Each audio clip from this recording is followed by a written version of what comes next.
গাছ বড় হবে না, সেখান থেকে আপনারা আশও পাবেন না। ডায়াবেটিক্স কন্ট্রোল করবে, অ্যান্টি ক্যান্সারাস, অ্যান্টি অক্সিডেন্ট আছে সেটার, ভিটামিন এ, ভিটামিন সি সমৃদ্ধ।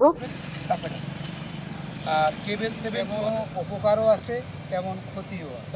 মোহাম্মদ কামরুল ইসলাম উপস্থিত আছেন। তো বীজ উৎপাদনের আমরা জানি যে প্রথমত হবে না, আর একই আমরা জানি যে আমরা চার ধরনের পাট আমরা করে থাকি, একটা দেশি, একটা তোষা, একটা কেনাফ এবং পেস্তা। আজকে আমরা সামনে যেটা দেখতে পাচ্ছি এটা কেনাফ, এবং এটাকে জনপ্রিয়করণের জন্য আমাদের এখানে এসেছি আমরা। এছাড়াও আমাদের পার্টনার প্রকল্পের একটা আছে যে পুষ্টি উপাদান সমৃদ্ধ ফসলকে আমাদের ফার্মার্সের কাছে, কৃষকের কাছে নিয়ে যেতে হবে। সেই উদ্দেশ্যেও কিন্তু আমরা এখানে শাকের প্রদর্শনী ছিল। আমি গতকাল দিনাজপুরে শাকের প্রদর্শনী দেখে এসেছি, যেগুলি আমরা ভ্যারাইটি হিসেবে রিলিজ করব। সেখানে আমাদের অনেক উদ্বুদ্ধ দেখেছি কৃষকদেরকে, তারা সেগুলি করতে চায়।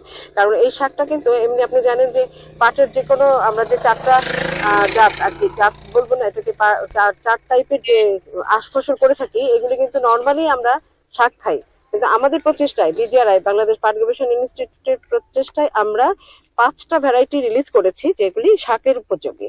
সেটা হলো আপনার দেশি পাটের 3টা, এবং আমাদের যেটা কেনাফ মেস্তা বলি, কেনাফ না, এটা মেস্তা, সেটাকে আপনাদের ভাষায় চুকুর বলেন মনে হয়, আমি জানি না এখানকার ভাষাটা কি। তো ওইটাও কিন্তু আমরা, এই ছোট গাছ বড় হবে না, সেখান থেকে আপনারা আশও পাবেন না। আপনাদের শুধুই মাত্র পাতা এবং সেখানকার যে বৃতি, এটা ক্যালিক্স যেটাকে আমরা ইংরেজিতে বলি বৈজ্ঞানিক ভাষায়, এইটা কালেক্ট করার জন্য আমরা ওখানে প্রদর্শনী করেছি। এবং এইগুলি আপনার পুষ্টি উপাদান সমৃদ্ধ, যেমন ডায়াবেটিক্স কন্ট্রোল করবে, অ্যান্টি ক্যান্সারাস, অ্যান্টি অক্সিডেন্ট আছে সেটার, ভিটামিন এ, ভিটামিন সি সমৃদ্ধ এবং প্রোটিন সমৃদ্ধ, হাইলি প্রোটিন সমৃদ্ধ। পাতায় এবং ক্যালিক্সে অনেক বেশি প্রোটিন আছে। এই জিনিসগুলি আমরা কৃষকের কাছে পৌঁছানোর জন্য এখানে এসেছি।